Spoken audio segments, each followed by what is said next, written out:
안녕하세요, 세영아빠입니다. 오늘은 제 차에 대해서 간단하게 리뷰를 해볼 건데요. 제 차종은 2021년형 제타 프레스티지 모델입니다.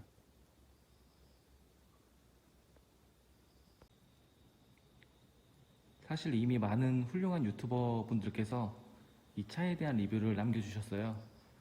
제가 좋아하는 주니TV님이나 아니면 독설로 유명하신 모트라인 윤성로 님도 제타에 대해서 좋은 리뷰를 많이 남겨주셔서 사실 제가 아주 외관이나 주행 이런 것들에 대해서 남기는 리뷰는 큰 의미가 없을 것 같아서 오늘 제가 정한 리뷰의 주제는 과연 준준형 세단인 제타가 패밀리카로서 적합한지에 대해서 중점적으로 리뷰를 해보도록 하겠습니다. 아마 많은 분들이 비슷한 고민을 하고 계시지 않을까 생각이 들고요. 네, 그럼 가장 먼저 트렁크 적재 공간을 살펴보도록 하겠습니다. 참고로 이 차는 빌리거나 그런 차가 아니고요. 내돈내산 제 차입니다. 트렁크 한번 열어볼게요.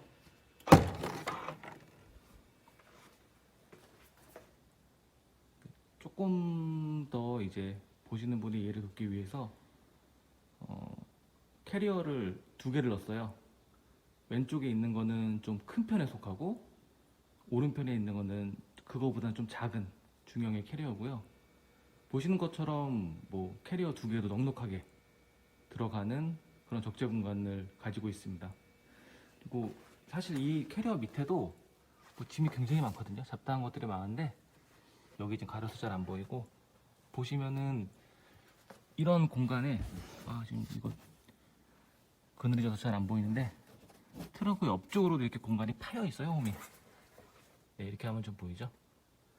공간이 파여 있어서 이런 부분을 잘 활용하면은 세단이긴 하지만 준중형 세단이긴 하지만 충분한 그 적재 공간을 확보할 수 있을 거라고 생각이 듭니다.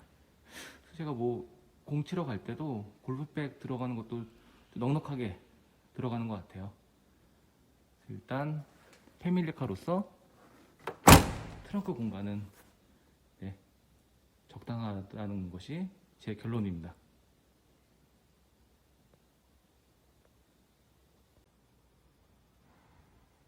네, 다음은 제가 아닌 저희 아이들이 주로 타고 있는 제타의 2열 공간에 대해서 살펴보도록 하겠습니다.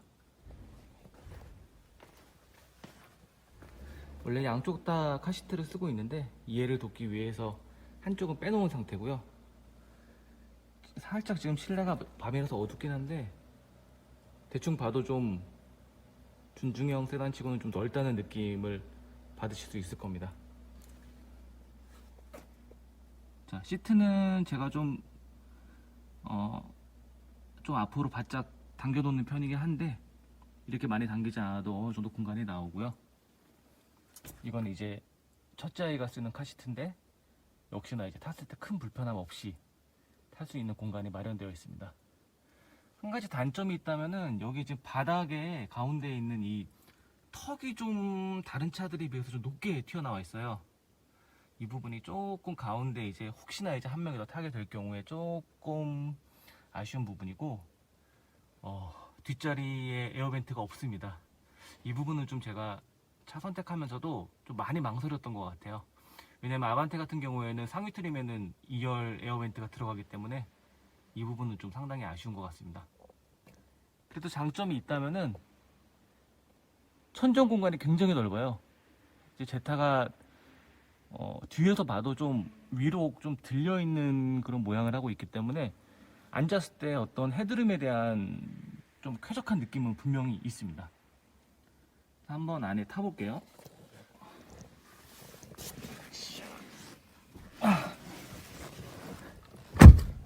제가 차를 세차를 안 해가지고. 자, 보시는 것처럼 뒷자리 제가 키가 한 176cm 정도 되는데 앉았을 때 주먹 2개 반 이상은 들어갈 정도로 공간은 넉넉하고요.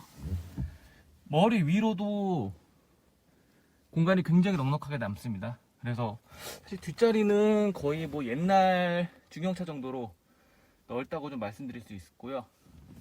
그래서 아까 말씀드린 것처럼 여기 뒷열 에어벤트가 없는 거 빼고는 좀 공간도 좀 넉넉한 편입니다. 물론 그렇다고 해서 뭐 중형급인 소나타나 뭐 K5하고는 좀 비교가 안 될 정도로 좋기 때문에 그 부분도 좀 한번 확인을 해보시면 좋을 것 같아요. 뒤에서 바라본 운전석이고요.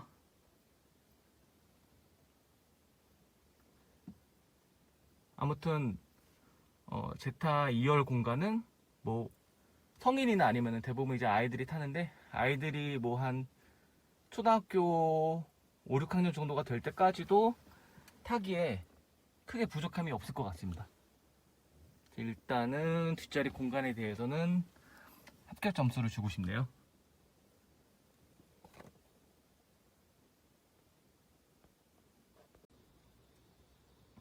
그리고 뭐 다른 차도 당연히 안전하긴 하겠지만 저는 특히 제타가 마음에 드는 점이 이 문짝 있잖아요. 문짝이 다른 차들에 비해서 조금 더 두텁다는 느낌? 그런 느낌을 받고, 아무래도 뭐 공차 중량만 보더라도 일반 국내 준중형 차들에 비해서는 조금 더 무겁게 나가는 편이라서 뭐 제 추측일 뿐이지만 조금 어떤 뭐 차의 내구성이나 만약에 뭐 사고가 났을 때 대비해서 조금 그런 내구가 강하지 않을까, 약간 그런 기대를 갖게 된 것도 사실 제타를 구매한 거에 좀 영향을 끼친 것 같고요. 문을 닫아보면은 조금 이렇게 텅 하고 좀 착 하고 닫히는 느낌이 나거든요.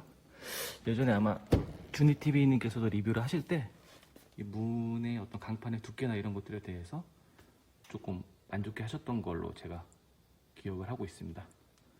그래서 뭐 안정성 기준으로도 뭐 제일 높은 등급을 받았고, 뭐 라이트 쪽이 조금 시야가 문제가 있다고 하는데 제가 운행했을 때는 뭐 큰 그런 지장은 없었던 것 같습니다. 그래서 어떤 차체의 안정성 이런 부분에서도 패밀리 세단으로서 조금 높은 점수를 주고 싶네요. 다만 이제 운전자 입장에서 운전을 할 때 좀 아쉬운 점이 있어요. 일단은 운전석에 붙어있는 이 사이드 미러가 굉장히 시야가 좁습니다. 그리고 뒷차가 이제 확대되어 보이기 때문에 처음 제타를 모신 분들, 국내 차만 타시다가 제타를 모신 분들은 좀 깜짝 놀라실 수도 있어요. 처음에는 저 뒤에가 아예 안 보이거든요. 약간 그런 느낌을 받고, 오른쪽 사이드 미러는 뭐 다른 일반 사이드 미러랑 똑같긴 한데 전체적으로 조금 제타는 이 운전할 때 시야가 좁은 편이라고 생각이 들어요. 일단 이 백밀러 같은 경우에도 제가 예전에 몰았던 차들에 비해서는 조금 시야가 좁다, 이런 느낌이 강해서 아예 뭐 관광 미러로 그냥 교체를 하시는 분도 있으세요. 관광 미러로 교체를 하시는 분들도 있으신데 뭐 저는 그러려다가 이제 익숙해져 가지고 그냥 사용하고 있긴 하지만 운전할 때 좀 시야가 그다지 좋은 편이 아니다, 이 부분에서는 좀 상당히 아쉬운 것 같습니다.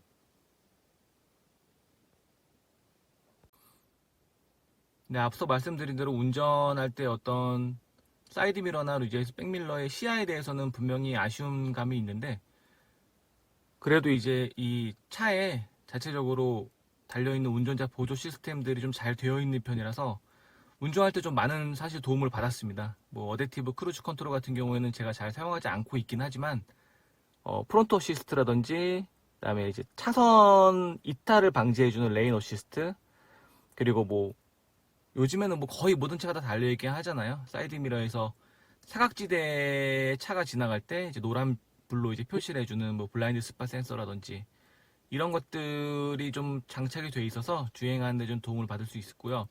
특히나 이제 프론트 어시스트, 그러니까 그 전방에 충돌 위험이 있을 때 자동으로 이제 이렇게 브레이크가 꽉 눌리면서 심한 경우 이제 시동이 꺼지기도 하거든요.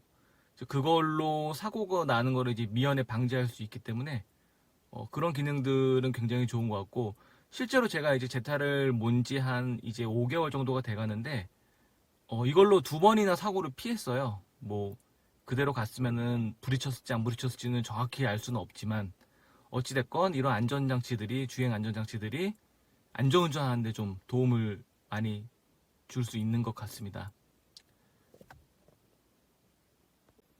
그리고 제타의 승차감에 대해서 궁금해하시는 분들이 꽤 많으신데요. 저속으로 갈 때는 확실히 좀 꿀렁꿀렁거리는 느낌이 강합니다. 특히 이제 뭐 브레이크 막히는 길에서 브레이크 밟고 엑셀을 밟고 이렇게 가다서다 반복할 때 조금 차가 앞으로 확확 튀어나가는 느낌을 많이 받아요. 뭐 제타가 초반 토크가 좋다는 말은 있는데 초반 토크가 좋다는 말은 말 그대로 브레이크를 떼면 그냥 차가 앞으로 그냥 총알같이 튀어나가려고 하는 느낌이 강하기 때문에 저속에서는 솔직히 좀 만족스럽지 못한데 대신 이제 고속에서는 딱히 불만스러운 점이 없습니다. 뭐 뒤에 특히 이제 서스펜션이 이제 토션빔 구조로 되어 있기 때문에 뭐 방지턱 넘을 때 좀 충격이 심하다고도 하는데 그것도 사실 맞는 말이에요. 근데 좀 뭔가 그 윤모님께서 말씀하신 것처럼 그렇게 심각하게 느껴지지는 않는 정도라고 생각하시면 될 겁니다. 근데 확실히 뭐 일반 중형차에 비해서 서스펜션이 좀 물렁물렁하고 방지턱에 대해서 충격을 좀 많이 받는 것도 사실이에요. 그리고 제가 뭐 운전을 좀 얌전하게 하는 편이긴 한데 딱히 뭐 차선 변경하거나 아니면은 뭐 가속 속도를 좀 냈을 때도 크게 불안정하거나 그런 느낌은 전혀 없었고 한 130km, 140km까지는 비교적 안정적으로 좀 주행감을 느낄 수 있었습니다. 그래서 뭐 주행감에 대해서 약간 좀 그런 부분에서 과장된 리뷰들도 꽤 있는 것 같고 전체적으로 저는 좀 무난하다는 그런 생각입니다.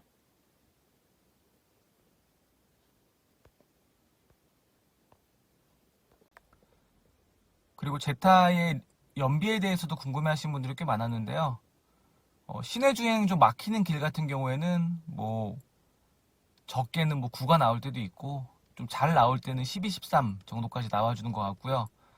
고속 주행을 할 때는 좀 생각보다 굉장히 잘 나왔습니다. 못해도 한 16에서 정말 잘 나오면은 19에서 20까지. 연비에 있어서도 제타가 나쁘지 않은 선택이 될 것 같고요.